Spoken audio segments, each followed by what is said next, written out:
welcome back to Rolling Solo. My name is Adam Smith. We're going to continue our playthrough of Zombicide Green Horde. We have Mike and we have Lucas in this square with two zombies, a zombie behind, an abomination in front of them, another couple zombies coming up in front of them as well, and then we have 11 over here on the trebuchet taking pot shots over here, trying to clear the way so that our characters can start to move west through these water holes. And basically our mission essentially is going to be try to get everyone to this exit and out of this area without dying. On top of that, 11's mission is to not only take out the abomination but also take out the red spawn point, which I can do on my turn, so whichever one is more important. At this point, probably taking out the abomination is the most important because it's not exactly guaranteed, whereas a spawn point is guaranteed. There is a little bit of argument as to whether or not taking out the spawn point would be the wisest choice, because it would just eliminate any more spawning happening except for just one more spawn here. But that begs the other strategy question as to whether or not we should be trying to search in here as a gamble. Maybe 11 can go in and search to see if it's the green one. If it is, we can destroy this spawn point. If it's not this one, we're going to have to try to get over to this room and open this one up and check that one. And if it's in there, we're definitely going to have a little bit more trouble. Maybe our guys here heading towards the west can help with that.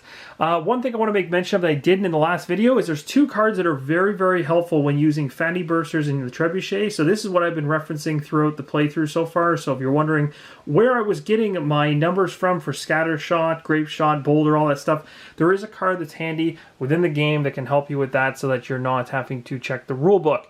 So without further ado, you know the characters, you know the current position on the map. Let's get into the first turn of this video. Alright, well, the most obvious turn in this Survivor round is going to be 11 up here on the trebuchet, taking a shot at the abomination. So we might as well just do it. And we're going to be doing that shot using the trebuchet. So the trebuchet is right here. It does a damage of 3 if we use the boulder. And we have to do 2 away, which we are. 1 die, and 4, 5, or 6 will kill it. The only downside being is if we do kill it, I keep wanting to say Z, but 11 is going to go from 2 all the way up to 7, pushing us into yellow, which means on the next spawn, we're definitely, or we could end up seeing more abominations. I guess you shouldn't say definitely, but we've basically broken the barrier of easy once we go past blue, and then things can get really nasty. So, without further ado, let's roll the die and find out whether or not this boulder lands and kills the abomination. Cross your fingers, because we need a 4, 5, or 6. We got a 4, so the abomination is killed. So that's a good thing.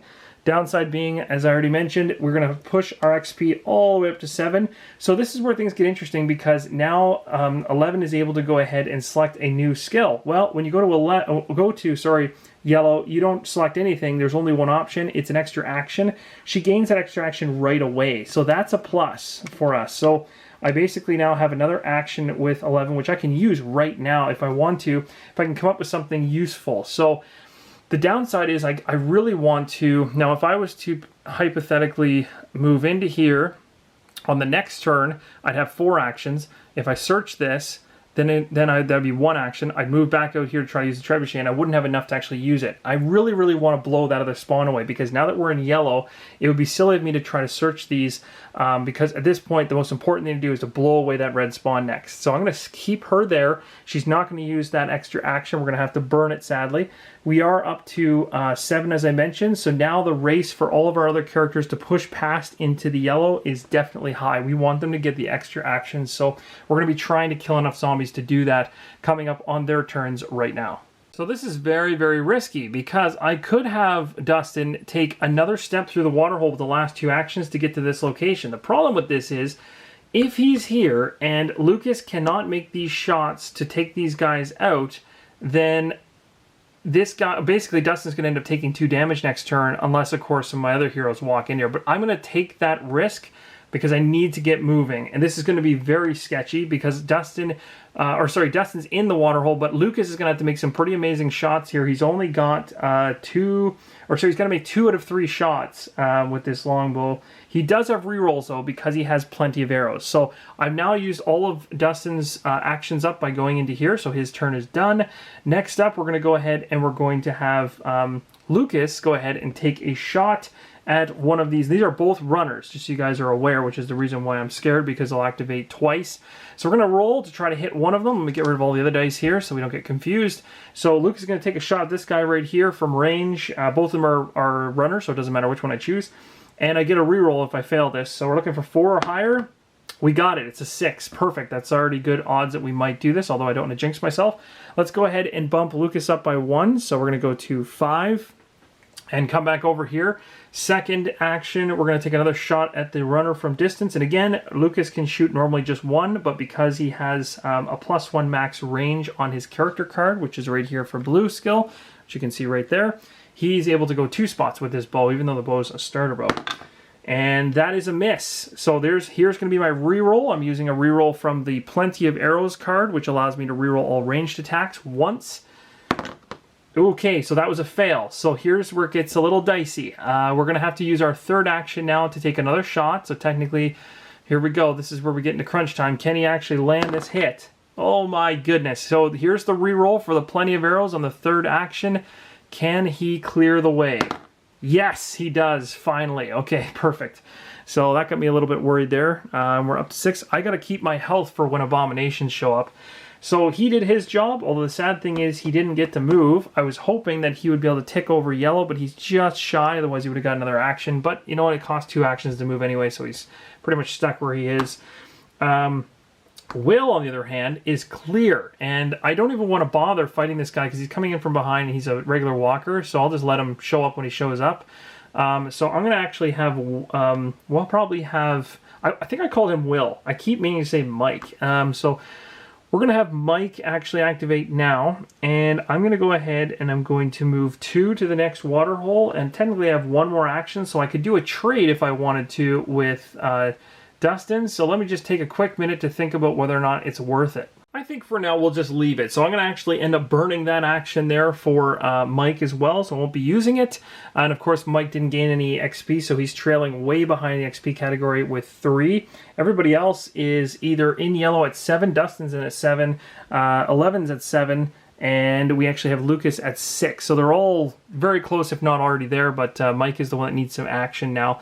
But that's going to be it. That is all for the survivors now. So we're going to roll over to the zombies. We're going to go ahead and activate them. So obviously this walker can see our heroes easily right here. So he's going to move into the water hole here behind Lucas, which is bad. And that's it, because that was the only other zombie on the board right now. So now we're going to spawn. We're going to start right here. We're going to hope, and remember, we're going for yellow now, so this could get ugly. Okay, so this is good because it wasn't an abomination, but it's 3 regular walkers and then 1 to the horde. So let's go ahead and grab those for this location right here. All right, so here's our spawned zombies for this particular card. So we're going to put 1 in the horde. This horde is looking terrifying now. And these 3 are going to show up right here. Now this is where things get super ugly because it looks like we've got things under control, but if this horde enters behind us, then we've got some serious problems, but 11's going to have to blow this spawn point away because we need to stop things spawning there. And this was a huge bonus for us only getting regular standard walkers in that location, so we really lucked out there. We really need 11 to blow that spawn up so that no abominations come out of that direction. I'd rather have them come out from behind me, although that sounds bad too. So now we're going to wrap around and we're going to spawn for the green spawn, so let's see what happens now. Oh my goodness.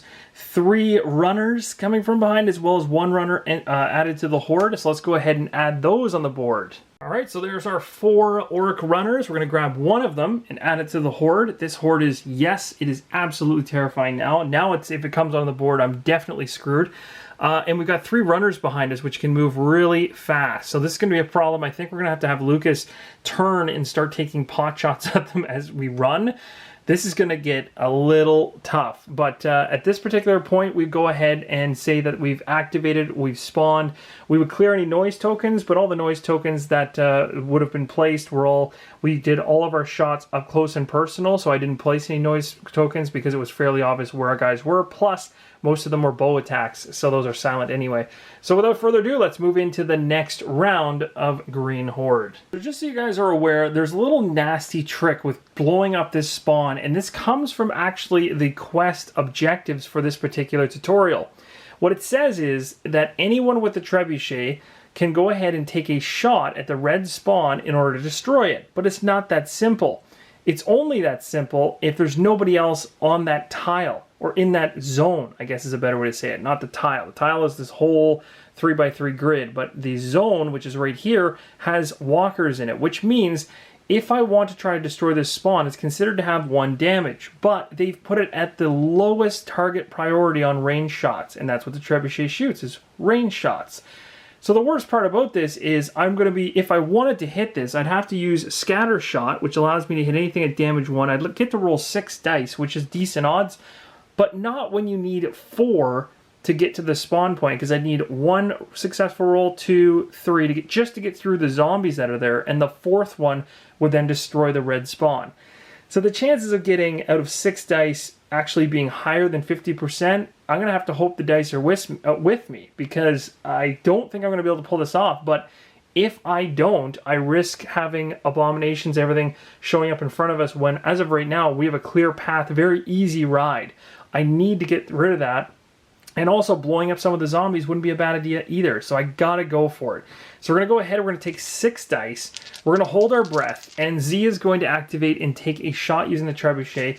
And as I keep saying Z, but I mean 11. Even though Z's on the card, I'm still going by their real character names in Stranger Things. Also remember though that 11 does have an extra action used after this, but I don't know what I'm gonna be doing with that action. But here we go. We're going to roll 6 dice now. We're doing a scatter shot in this zone, hoping for the best. Let's actually roll these one at a time, because if I roll them in a cluster, I'm just going to have a nervous breakdown. So let's go ahead and roll this. So that's a fail. So our chances of succeeding right now are going even further down the drain. That's a success. Okay, things are turning around a little bit. That's a success. Okay, so we got 2 of the zombies gone. We have, ooh, a miss. Okay, so now it's 2 and 2. So it really comes down to like these last 2 dice. Can we do this? Oh, okay, this is it. This is it. This is the die that tells us whether this spawn is blowing up. No! And of course it had to be the zombie head. That's the worst. Okay. So all of these guys are dead. That's terrible. Okay, so 11 again has killed off 3 zombies, so 11's going to go from 7 all the way up to 10. So this is another problem with using the trebuchet, is that we're pushing ourselves higher up the track. I was able to get clear of the way, but I couldn't get to the spawn. That's so painful. That's the worst. Okay, so that's gonna be terrible. I don't. If this horde comes in this spot, I'm gonna lose it. Okay, so anyway, 11, your turn is done. We're gonna move over to these 3 guys, and I have to figure out what the best strategy is now, based on what just happened with that scatter shot. All right, so we're gonna go ahead and activate Lucas. Lucas has turned around to see a goblin, which has jumped in the water hole with him last turn, and we're gonna go ahead and use a bow, his spiked bow, to take a shot at him and get rid of him so he can start running away as fast as possible. That is a miss, so I'm going to use my plenty of arrows, and just like Legolas, he's going to reload, fire away, and oh, did you see how that rolled? That was a little bit weird, but I'm going to count it because it landed on a 4, so that is death for that individual. The cool thing is that this is going to bump him up to 7. Now, just so you know, that was 1 action because he had the extra free reroll. So technically, he still has 3 actions. So he's going to actually take a step back here, and then he's going to fire another shot, which is awesome. So as he's running away, or as everyone's running away, he's basically taking pot shots back at the runners, because those runners will move too. So we're safe now where we currently are. Here's my roll, and that's a miss. Plenty of arrows coming in. Man, the plenty of arrows have been super handy, and there they are, doing their business. So that's going to pump Lucas up another XP. This is awesome. So things are going well. We got rid of most of the zombies that came out that turn, except for this gigantic, massive pile sitting over here waiting to come in. And with that being said, now we're going to go ahead and we're going to activate these 2 individuals and get them moving. So both of them are actually going to spend their turns just plodding along into the water hole, heading this direction. And that's basically all they're going to do for their turns. Although, just hold on 1 second, I might be able to move another space with one of them, because one of them is, yes, I think it's Dustin, has 4 actions, whereas Billy only has 3 still, hasn't got over. So I technically have 4 actions to spend with Dustin, and when Dustin started here, 4 actions activating, I go 2 movement, 2 movement. So Dustin is in here, and Billy, or I should say Mike, is lagging behind, and because he only has 3 available, and Lucas is holding up the rear and firing. So we definitely spread ourselves out, which I don't know if that's good or bad. It could be bad depending on what ends up showing up here. Oh man, this could be rough.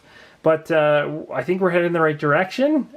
But who knows what is going to be in store in the next part of this particular video. I guess we're heading into the activation of the zombies now. So we're going to go ahead and activate our runners. The obvious thing to run towards for them is going to be 2 movement with 2 activations basically to get up here. They're not going to attack Lucas, but they're going to be right up on him. And that's it. There's no other zombies on the board. So now we're going to spawn. And we're going to start spawning with this spawn zone right here. So here we go for the first one. Oh man, have we been lucky so far. Okay, well, except for the horde factor. We're going to get 3 orc walkers and 1 to the horde. So let me go ahead and grab those cards and we'll come right, or those miniatures, we'll be right back. Did you guys see how this is becoming a problem in being able to destroy this spawn? Because the more individuals that continue to litter themselves on top of this spawn point in this zone, the harder it is to use that scatter shot in order to hit that spawn point. So it's brutal. But again, we got 4 here. 1 of them is supposed to go to the horde, so we're going to add this to the horde, and now the horde has got a total of, what do we got here? 10 zombies over here, including 2 fatties and a handful of runners. This is not good. If that is going to come on the board at some point, and I don't want to be there when it does. So at this point, oh man, okay, so we're back to the exact same situation we had last time, although this time we could potentially have our heroes maybe get in to these areas and try to help destroy some of these creatures, but then I guess there's the issue of friendly fire, which we'd have to take a look at. But anyway, we're moving ahead a little too fast, but we got ahead and we went ahead and we spawned for this. We got 3 walkers, put 1 into the horde, and now we're going to move over and spawn for the green spawn. Oh, what is this? Oh no, 1 extra activation, all orc runners. Do we have any orc runners? Oh no, we do. Oh, that's so bad. Okay, so Lucas, you are in a little bit of trouble, my friend. So good news is no spawning. Bad news is we got to deal with what's going to be some extra activations for the runners. Well, talk about being super, super lucky. We have Lucas here who has a shield. Literally my only character with any type of defense whatsoever is the one that's being dealt an insane amount of pain here. So what's going to happen is you have to focus on the wording. It says 1 extra activation for all orc runners. But we know that every activation of a runner gives 2 actions, meaning that when they're in the same zone as me and they're going to activate, each of them are going to try to hit me twice. So basically, I have to try to roll for armor saves against 4 hits. 4 hits would literally kill me. So at this particular point, I've got to roll and I've got to save at least 2 of them.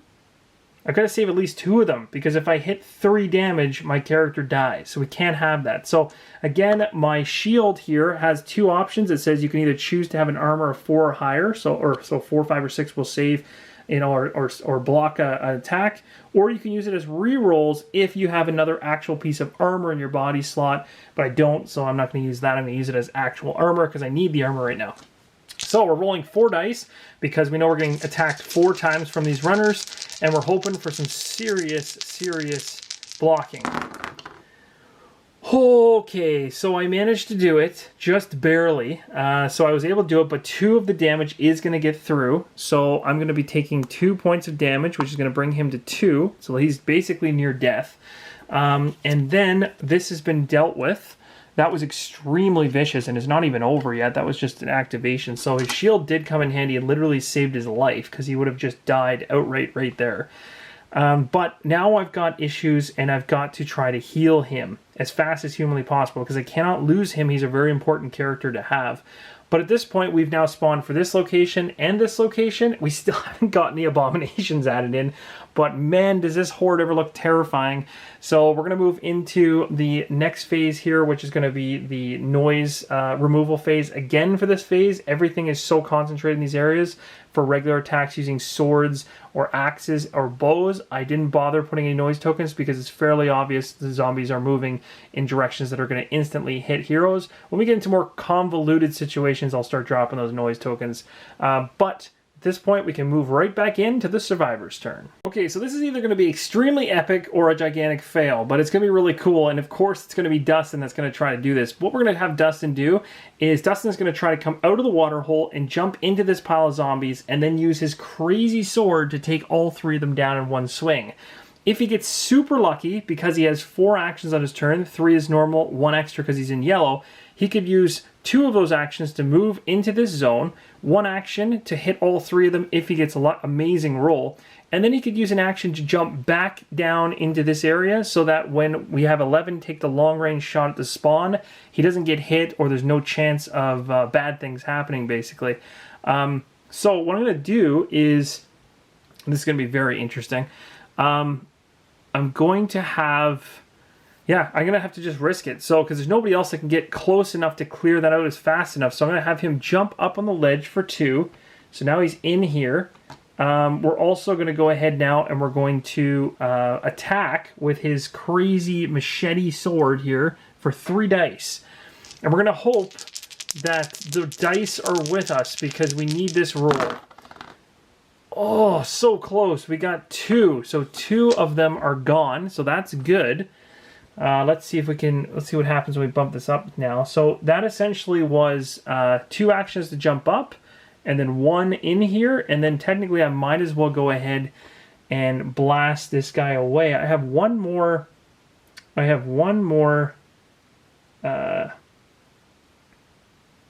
action to spend. And the problem with this is that I have a healing spell with Dustin and I could use a healing spell in order to heal Lucas 1. That would make sense, but I don't want to leave my character in a spawn zone. That just sounds like a really dumb idea, but I might have to because I need Lucas to survive this. So, and I also don't want, I need to spend my healing to heal him. So I'm going to spend my healing to heal him.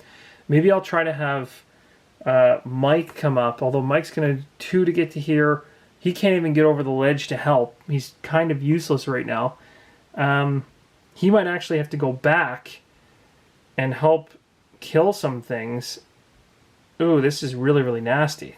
Okay, so what we're going to do is we're going to have Mike activate now. Mike is going to head back for 1 into this zone here, and Mike is going, this cost him 2 just to get in here, and now he's going to try to throw both of his short swords in 1 action to try to kill both these guys off. He needs 4s or higher. He got 1 of them, so that's not the greatest. But it does give him some XP, which he badly needs, and which is one of the major reasons I brought him back there. So he technically has no more actions, but he's where he is. That's pretty much all I can do. Now I'm going to have to activate Lucas to take the shot here at this particular runner, or potentially leave the space. That's also... I don't know if that's a good idea or not. Okay, so what I'm going to do here is going to have Lucas actually activate. He's going to take a range shot at this runner. Sadly, if I miss, I'm going to end up hitting Mike, but it's a risk I have to take because we got to get moving. We got to get this runner out of here. And, well, Mike, you failed to kill him anyway, so it's your own fault if you get hit by an arrow. I do get a reroll because I have plenty of arrows. That's the reason why I'm justifying it, so I can roll, and then if I fail, I can reroll. So I'm going to take a shot here at this goblin runner. Let's hope it lands on the first action. Nice, he's dead. Nobody gets hurt. That's perfect. We're going to bump Lucas up to 9, so that was worth the risk. Now, remember, I have... oh, and I forgot, actually, guys. I've been giving Lucas the extra action all the way along, but I forgot to actually pin that in. Let me just make sure I haven't forgotten on anyone else. Yes, I did it here, and I did it here. I just didn't actually pin it in on Lucas's board, but technically, Lucas has gone ahead and taken 1 shot. He has 3 actions left, so he's definitely going to move this way for 2. And then for his last action, I don't think there's much else he can really do. So he's pretty much going to have to burn that action. So now things are cleared up. The reason I want Lucas here is because he's got that range shot that can help out, but he's just around the corner for now. Next up, we have to decide what we want to do with 11. There's so many different things we could try. One is we could take a pot shot of all these zombies in here to thin the herd. Probably a wise decision. Or we could have 11 go into here and hope to find the objective that would destroy one of the spawn points. So it's kind of like, to me, it's a serious gamble either way, but I'm going to have her go in and try to see if we get lucky, because if we can blow this spawn point away, there's only 1 spawn point left, and it just comes down to a trebuchet shot. So, dicey for sure. And it also looks like, by the way, that Dustin's in a little bit of trouble here. He's going to end up getting thwacked by this regular walker. There's nothing I could have done about that. Just based on how things were evolved, I had to progress, so somebody's got to get hurt at some point. 11, though, is going to take a shot, and we're going to... Oh, sorry, we're not going to take a shot. We're going to use 1 action of her 4 to move into here. We are going to take this objective by flipping it. Oh, it's not the objective we need. That's not good. Okay, so that's bad. Again, in this particular tutorial scenario, nobody gains XP off grabbing these, so that's a good thing. But it wouldn't matter anyway because it's not the one we wanted. We need the other one. So now we know it's in here, which is terrible because it means we're going to have to open up a door. So I've already moved into here. Oh, no, no, no. This is going to make this one so much tougher. So now I have 3 actions left. Now I could blast this door open using my telekinetic blast, which would be a guaranteed success for 2. It's a street, so nobody would spawn. Then I could move into here. That would be 3. And then I could blast this door open. But then I'd be out of actions and there'd be a monster in here and I don't even know what would be in there. And could you imagine if we got a card that said, like, enter the Horde, and then all the Horde is sitting on that X? That would be the worst ever. And of course, we're pulling 11 further and further away from the trebuchet so that she can't even take a shot at what really matters. So, oh, this is tough. I think it makes sense for her to... Now, let me think about this. We used 1 to move in here. Picking up the objective didn't cost anything. I might as well blast open the door. There's no reason not to. Just to get the door open. Although this could actually hurt me because zombies could end up coming through. But I think I've got enough heroes in the streets that won't matter. But this is just open now, so later if I need to run through really quick, I can. So let me think of it. So I went 1 into this room, which is already open. Blast this door for 2. And then I basically would have to move back out to the trebuchet for 3. And my 4th action would be kind of burnt. So I don't know how productive door opening was there. It is what it is. But we are now done. Again, yes, you'd be putting noise tokens down for that door opening and stuff. But because this is another thing too, guys, with the noise tokens. Again, if it's a very simplistic map like this one, where everyone's concentrated in the same area, there's only so many zombies left at the end of a round so far, even though it's still tough. Sometimes you don't need to put those noise tokens down, but then you really want to in rounds where there's a lot of zombies involved because there will be some left over and it will become very confusing to know where they're supposed to be going. I've been skipping that step and just not doing it as much because it's a little bit tedious when you're talking about small numbers of zombies on the board. So just to explain that away.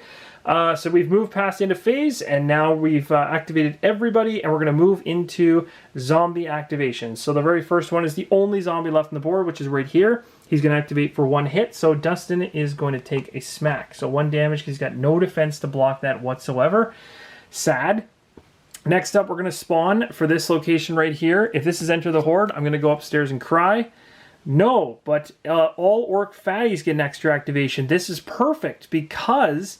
there's no orc fatties on the board. This is amazing. Where are all the abominations? It must be like all in a pile. I promise you, I shuffled this deck really thoroughly, although there's still a lot. We're only through, like, we probably have only gotten through 1/8 of that deck. So they're in there. They're probably coming. And then now we're going to go all the way around to this spawn, and this is probably where I shouldn't have said anything.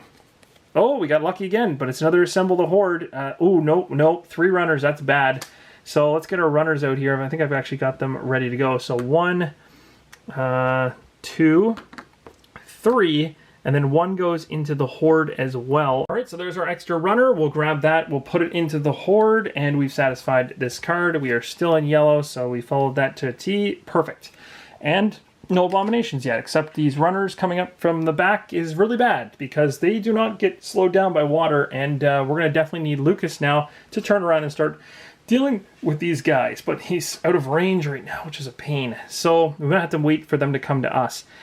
Okay, so that's that. We're done. We've got a chance here to actually start doing something. We got really lucky there, so we got to take advantage of this and make the most of it. So we're gonna go ahead right now and begin with Dustin. I think makes the most sense. Because we gotta blow that zombie away, and we gotta get out of this zone so that 11 can take a shot and destroy the spawn. So we're going to have Dustin here take a shot at the zombie using his amazing weapon, which allows him to roll 3 dice. This should be a pretty straightforward attack. That is 3 successes. If only he had rolled that last turn. Way to go, Dustin. Way to make us all just wait impatiently for you to do your job. So there we go. He cleared that up nicely. He's still got 3 actions. So here's where things get sketchy. Do I risk cracking the door here to see what's in here and risk a nightmare, or do I just get out of the way and... oh, this is tough.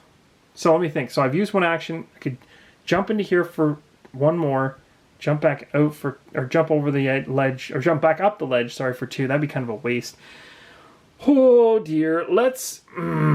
do I risk it? Do I risk it? There's so many zombies in that horde, and if they all appear there, I'm going to have a nightmare trying to get this spawn off the board. I don't think... We still have to technically open the exit door, too. Oh, okay, so what I'm going to do is I'm going to... Yeah, I had to activate him anyway. What I'm going to do is I'm going to open up the exit door while we're still in yellow. I think, although that's 2 spaces. That's really dangerous. No. It's way more worth it to go for the 1. Forget it. Let's open the door. Now we have to try to open the door because I'm not successful right away. I need to get a 4. Depending on which weapon I use, both of them need a 4, and they're going to make noise. So at this point, depending on like how things go, I might as well just start putting the noise token down here. Of course, he actually used his sword technically also to swipe away those zombies, so he's already made a ton of noise in this spot. But he's going to actually try to smash that door open. So we're going to go ahead and we're going to roll here.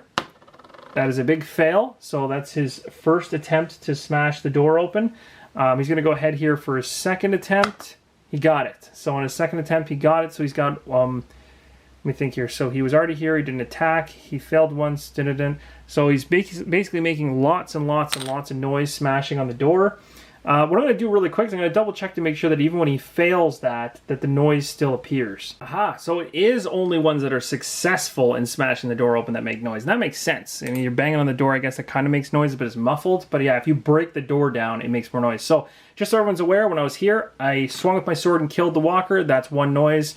And that's the other way you make noise, is killing things with a weapon that has this little bell on it. So I put 1 bell here, failed the second roll to try to open this door, so no noise token, and then I cracked this door open on the next one, the third action. So this door is wide open now, which we know has to have the green one in here, unless I set the game up horribly wrong. This should be green, because it's the only, it has to be. The door's open, but we have to spawn immediately, and I do have 1 action left with him, so if I need to, I can run away or anything like that. So, oh, here we go. Here's some fun. A fatty burster is coming into play. So not an abomination, but a fatty burster. So I'm going to go ahead here. We're going to grab that miniature, bring it into the game, and we'll talk a little bit about it. All right, so here we go. There's the fatty burster, and he's certainly quite a large individual. I don't know if you guys have seen this miniature yet or not, but that's what the fatty bursters look like, and there is actually a reference card for them, so we'll just go over this really quick for those of you that don't know. So basically, he has 1 action. He also has a damage of 2, and it has a card back thing here, so it talks a little bit more about that. So it says, fatty bursters don't attack. Instead, they explode when a survivor stands or ends a move action in their zone. They also explode upon being eliminated by a survivor's attack. The explosion inflicts 2 damage. No armor roll allowed to all actors in the zone. That's nasty. A survivor eliminating a fatty burster with a combat or siege earns all XP from additional zombies eliminated by the ensuing explosion. So that's wild. It also has the minimum damage destroys 2, so it's like a regular fatty. You get 1 point experience. It says they're fatties, but you do not benefit from extra activation cards, so that's important to know. Drawing a fatty burster card first provides an extra activation to all fatty bursters on the board, then spawns 1 in the indicated zone. Interesting, so that's bad. We don't want to be near them because they can move real quick when there's more of them coming. So essentially, we've got 2 options here. One is we can, Dustin's only got 1 action left. It makes no sense for him to run in there because, as we already know, if we go ahead and end our action inside of that zone, yes, we clear this zone we want to clear out of so that 11 can shoot the spawn. But if I move in here with Dustin, that thing is going to explode on me. And if I'm not correct, if I'm correct, sorry, it says end action in the zone explodes. And when that happens, it's 2 straight damage. And actually, that would kill him because that would put him up to 3 damage. Dustin's currently at 1. So we don't want to go in that room just yet. So I'm going to actually have Dustin kind of drop back down into the water hole. Going back over the ledge, back down into water hole does not cost 2 movement. It's when you're actually leaving the water hole over a ledge that it actually costs 2. So I've jumped out of the way. So that's good. And the wonderful thing about this now is that I finished with Dustin's activation. 11 is free and clear to take a massive shot with a really high chance of killing this thing. And I get all 6 dice because I'm going to be using a scatter shot. And all I need is one of them to be above 4, and that spawn zone is gone. So let's do this. Yeah, I think it's gone. So that spawn zone has been blasted off the map thanks to the trebuchets. So we're one objective short, or one objective away, I should say, from winning the game now. So things are going well. So good job, 11, for holding up your end of the bargain, and Dustin. Actually, both you guys did pretty good there. And technically, actually, 11 has 1 extra action. So the question becomes, does 11 sit on that thing or not? Because if 11 spends too much time there, the downside is, well, there's not too much downside. She can get to the exit pretty fast now because it's just a matter of her going 1, 2, open the door for 3, 4. Once all this is resolved, she could actually come through. So for now, I'm going to leave her there because it might take her two to get there, but I think I need her there.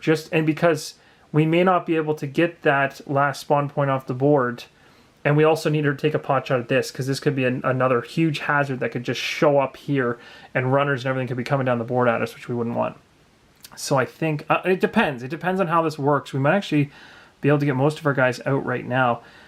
Plus, we need to kill this fatty burster. So we might even want to have her take a shot at the fatty burster, or have Lucas take a shot at him. So, how do we want to do this? So I guess now we're going to activate Lucas. And we want to put Lucas in a position that makes sense. Him going ahead and opening up the exit door right now would be a bad idea because we don't know what kind of craziness would come out all at the same time. Although it could be interesting in the fact that if we went 2 and then 1 to get... Oh no, sorry, it'd be 2 and then 2. That would be all the actions he would have. He'd be burnt. So that's no good. So really, we can only just position Lucas in a spot that makes sense for later. So we can basically activate him and move him here. There's nothing else really that makes sense to do. And then for... yeah, and the runners will come up eventually. I'm not going to worry about them for now. And then Mike here has to move, so he's going to go 2. And that's actually as far as he can go, too. He can't really go any further. But we also know that these runners are chasing... kind of chasing him down more than anything else, because he's kind of lagging behind a little bit. But that's pretty much it. I think that's all I really want to do at this point. So that's going to probably end our turn right there. Now we're going to go ahead and we're going to activate all zombies on the board. So the fatty burster is obviously going to come through the only open door, heading towards where the noise is. But right now, so this is 2 noise, this was 2 noise. Doesn't matter because when he steps out, this is where it makes sense to go. We might as well remove the noise tokens here because we're pretty much done. The runners are obviously whoever they see first, they're going after. So they're going to move 1 for their first activation, and they move again for their second they move 1 during their activation with 1 action, and then their second action is to go to this space here. Sometimes when I say activation and action, I use those interchangeably. That's incorrect, because those are 2 different things. Activation is just activating the miniature, and actions are how many actions the actual miniature has. So I gotta make sure I say that correctly. And then the noise tokens go back. So we've got runners coming up the back, but that's it. There's no more zombies. We also have 1 less spawn, and now we're spawning for the last spawn on the board. Please don't be an abomination. Please, please, please, please, please. Whew. Okay, 2 walkers. I can handle that. So 2 walkers are coming out the back here. Let's go ahead and make these guys a little different, and then we'll put the other one here, because there's 1 going to the Horde. This Horde is absolutely ridiculous now. Like, how has this not come out yet? And we'll throw that in there, and that's resolved. So that wasn't bad at all, actually. That was perfect. So with that, everything's set, and we can move on to the next turn. All right, so this turn is going to be really cool, just all based on strategy and how I actually pick which players go first. So the first thing I'm going to do is I'm going to have 11, instead of bothering to take a shot at the green horde, we're going to have a shot at the fatty. We're going to get rid of this fatty off the board, and then that way we can get our guys into this room to break the objective open. At the same time, crack this door and see what's in here. I think maybe get 11 moving a little bit further, depending if these are easy or hard, and we'll see how that goes. So First off, we're going to have 11 take a shot. It's going to be a grape shot. So it's going to be 3 dice. Looking for a 2 damage. We just need 1 success, really, in order to kill this guy. We got 1, barely. So he is dead. The Fatty Burster blows up in that zone, and 2 damage gets fired everywhere in that zone, but no one's there. So that's nice. And then 11 goes to 11. Look at that. Very ironic. Okay, so now that that is out of the way, 11 technically has 1 more action to spend, so she's going to run through the door here and head out. This is good because later in another round, if we crack this door with these other guys and head in here and see what's in here, 11 can always run back with her 1 action and then shoot again with 3 actions on the trebuchet. So it puts us in a good position to either continue her moving forward towards the exit to get the heck out of here, or run back to it because an abomination shows up, which is very likely with 2 spawns here. Next up, we want to try to grab the objective to blow this spawn away, because we do not want this to be here anymore. So the only one who can actually get there, and be sure to get there, would be Lucas. So Lucas is going to go 2 to get up over the ledge, 1 into the room. We're going to grab the objective. It's the green one. Boom. And this objective is now destroyed, or I should say spawn is now destroyed. Awesome. Good job, Lucas. Okay, so now, technically we went 2 to get in here, 1 in here. We have 1 left. Do I put him here, or do I put him... Now, where he is right now, he has no line of sight to this room. With one of my other heroes come in here and crack this door, he can't shoot through this passageway into this room. He can only... it's the barrier of sight, basically, is blocked when it goes across the indoor-outdoor type situation. So only 1 deep. So he might want to move out here to get a move on, basically. So it'd be... Or I could crack this door for 11... so that 11 can get out of here faster. Tempting. Very, very tempting. I don't know which is the better move here. Let's say... This is actually quite interesting. I don't know which is a better thing to do. Let's go ahead and have... Yeah, let's crack the door. Let's open the door for her. Let's make life easy for her so that she can really move quickly when we need to get out of here.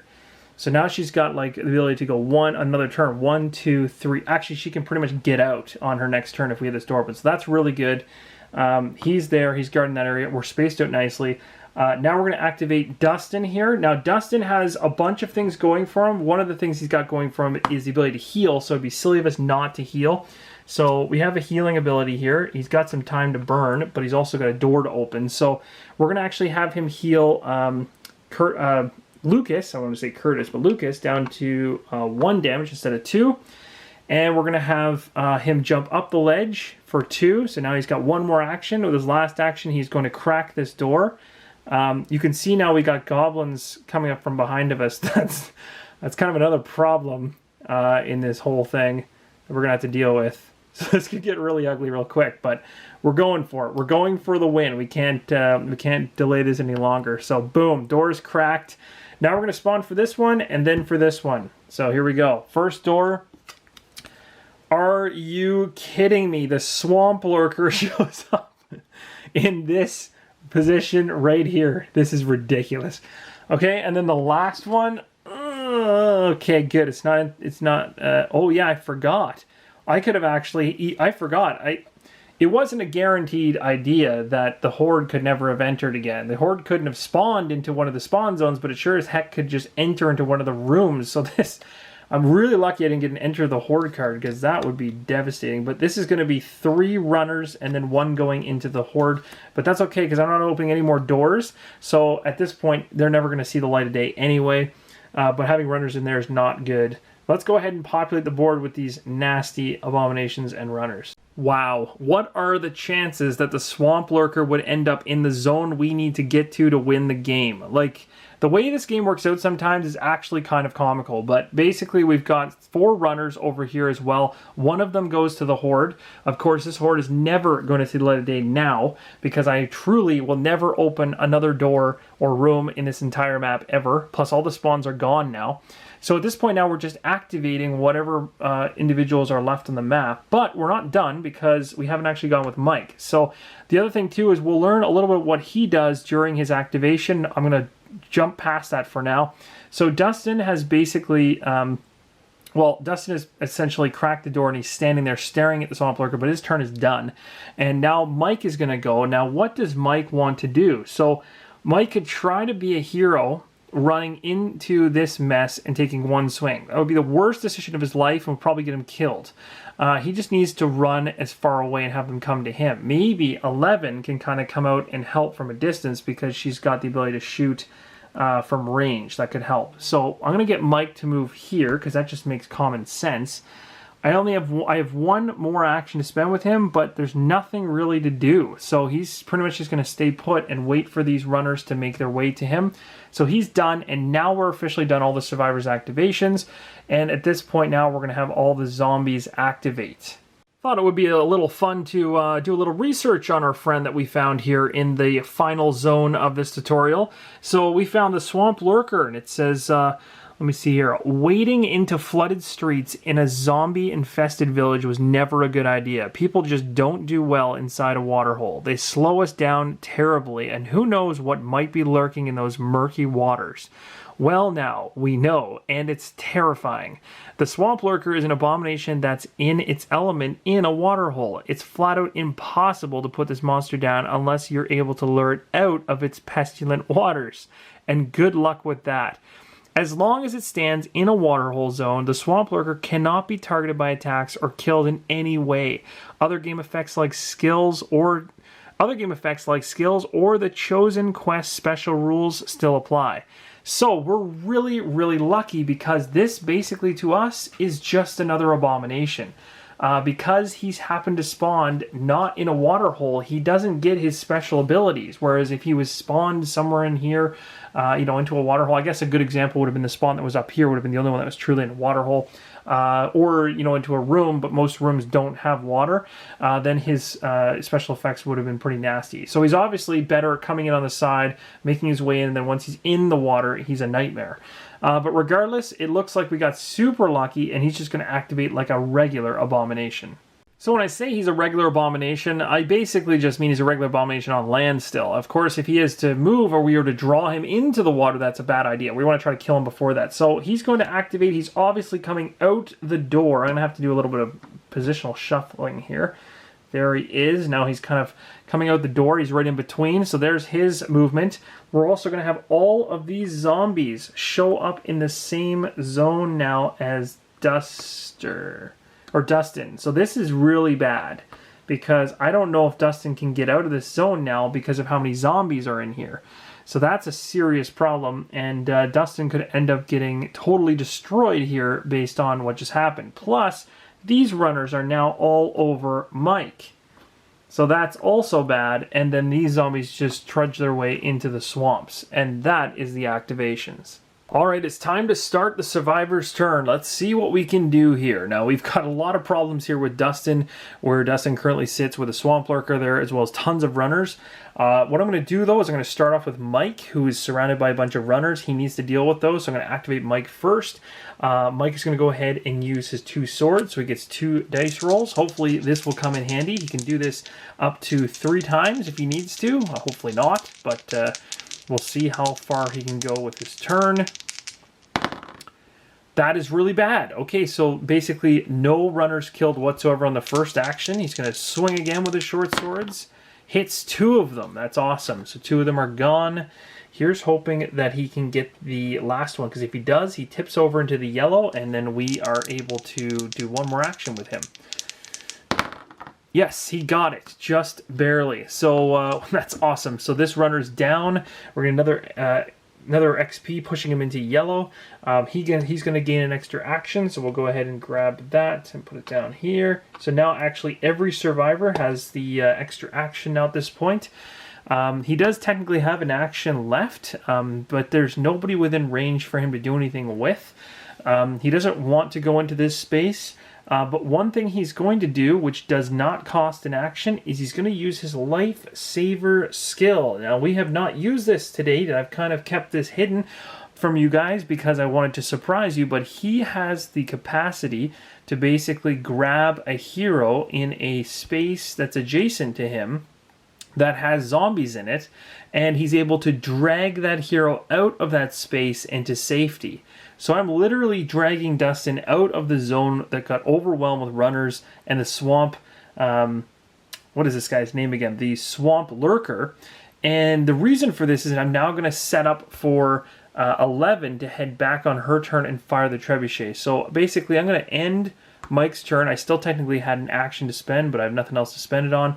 The survivor pull was free. It does not cost an action. It's just an ability that Mike has because he's extremely cool that way. He's kind of like a leader of the crew, and he can save people. So now we're going to activate 11 next. 11 is going to jump back here for 1. She's got 3 actions, and we are going to try to take out this abomination. So here's where things get interesting because we have runners and an abomination in that particular square. So we're going to have to decide what is the best type of shot to take in that zone. So we have to talk about target priority order here if we're going to go ahead with 11 and fire the trebuchet into this zone, because we have an abomination, we have 3 runners. So what targets are hit first? Well, walkers are hit first, the target priority number 1. Then number 2 is fatties and abominations, and then runners. So basically we can go ahead and we can target this zone, and we can aim to try to have the zone hit with a boulder. And it's a one-shot hope that we can kill this thing before it gets into the water, because of course if it was able to get into the water it'd be bad. Although at this point there's 2 possibilities as to where this lurker is going to go in the end, but as of right now there's more noise coming from this group over here, so basically this guy would be moving into this area. Again, when I was doing all my swinging and hacking and everything else down here anyway, using Billy just now, or Mike I should say, he went ahead and he hit people multiple times, I think twice. Two successful hits, I think. So there should be 2 noise tokens in there with them. So even at the end of the day, tons of noise coming from this area. At this particular point, though, I'm going to go ahead and have 11 move. I activated her and moving her in there. She's going to take a shot with the trebuchet. It's 1 die. We've got a 50-50 chance to nail the abomination, so that's what we're going for. And we did with a 6. Look at that, it's perfect. So the abomination's been killed off. That's awesome. No chance of it getting down to the swamp. Downside being is that 11 gets 5 XP, so it's going to drag her all the way up to 16, which is almost into the orange, although that's not bad now because we don't really have to worry about spawns. So we got rid of the nastiest creature on the board. We still have Lucas available, and Lucas is going to try to do some shooting, and he can shoot 1 range outside of... so basically you're able to shoot through a door into the streets or 1 into a building essentially, but you can't be here and shoot 2 into a building. It's just kind of a depth thing. So Lucas can, from where he's sitting, just basically take pot shots at these guys, and there's no reason not to. So he's going to do that with his plenty of arrows. He's going to be shooting at these guys. They're silent shots anyway, so no noise tokens. So first one rolled. It's going to be a miss, but he's got plenty of arrows, so he's going to re-roll. And he nailed it with a 1, so that's going to be 1 of these guys he just knocked off. So we're going to go down to 10. He technically has 3 more actions because he had a total of 4 going into this. So here's another roll and another death. Another runner's down. So we're going to move up to 11. And we're going to move into our 3rd action here to clear out the last runner. And bam! Lucas has found his range. He's got... he's a dead-eye shooter at this point. He's cleared out the entire area in 3 actions, and there's no reason not to have my guy or have Lucas head to here, because at this point now we're just trying to get our heroes out the door. So now that we've gone ahead and we've activated all of our heroes, everybody has done their turns. There's nothing else that I want to do on those individual turns, so I'm going to activate these zombies here. They're going to walk slowly into this area, but that's all they're going to do. It's going to wrap right around to my turn. Of course, I'm going to activate Lucas and send him into this room, and then 1 out. He's gone. I'm going to send these guys for 2 actions to climb up over the ledge. 1 into here, and another one gone. And same thing, 2, 1, gone. And then what we're going to do is we're going to take a look to see whether 11 can possibly get out this turn, or whether this will delay by another round. And just one correction, essentially your characters just have to be in the zone where the exit sign is, and at the end of their turn, if there's no zombies there, they just exit automatically. So as of right now, they just have to get to here. So the question is, can 11 get to this exit zone or not?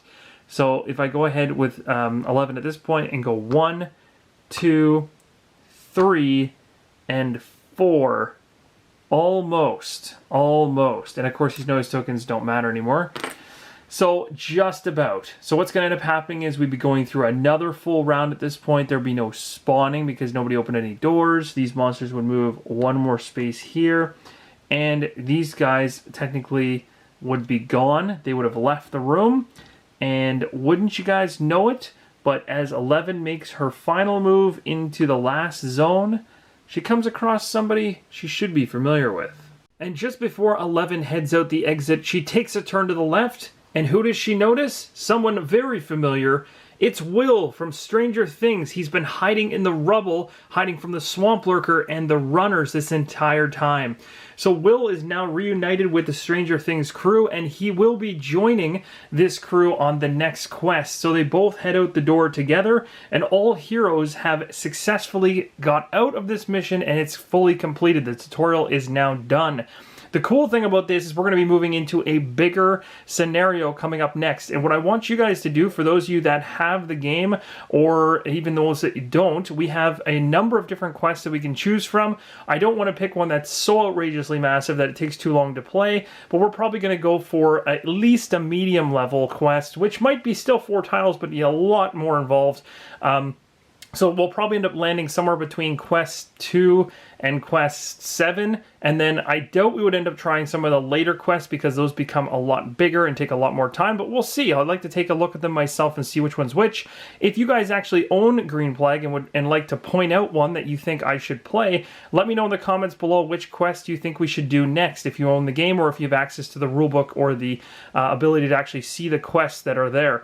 I essentially could stream through the whole book and show you all the different quests, but it would take quite a while to do that, so I'm going to leave that up to you guys to let me know down below, or you could just fire in a random quest number and just hope for the best, and maybe I'll take the total from the comments of whichever number is chosen, even if it's just a random guess, and we'll tally them up and see which one is the favorite number, and then go with that quest. So just before we move on, I want to talk a little bit about Will, because he is a new character that will be joining us in the next adventure. So I want to show you guys his card.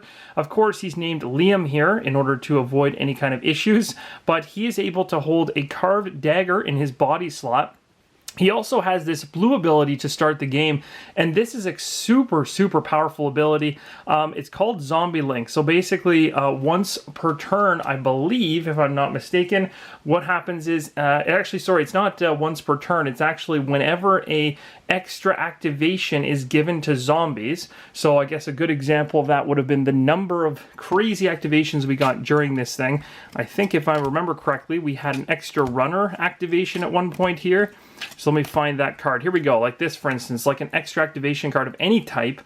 If that ever comes out before the zombies actually get to do that extra activation, but because Liam or Will has the Zombie Link ability, Liam or Will gets to basically do an action, or activate, I should say, prior to the zombies, like getting a free other turn. So in other words, he's super, super swift, sneaky, and as soon as the zombies are going to activate, which would normally, as you saw during our playthrough, we had a whole bunch of runners show up and hurt, I think it was Dustin, and a bunch, and Curtis got, or not Curtis, but Lucas, sorry, got hit a bunch of times as well because of nastiness like that. So the cool thing is we'll have a character that can actually react to those extra activations now.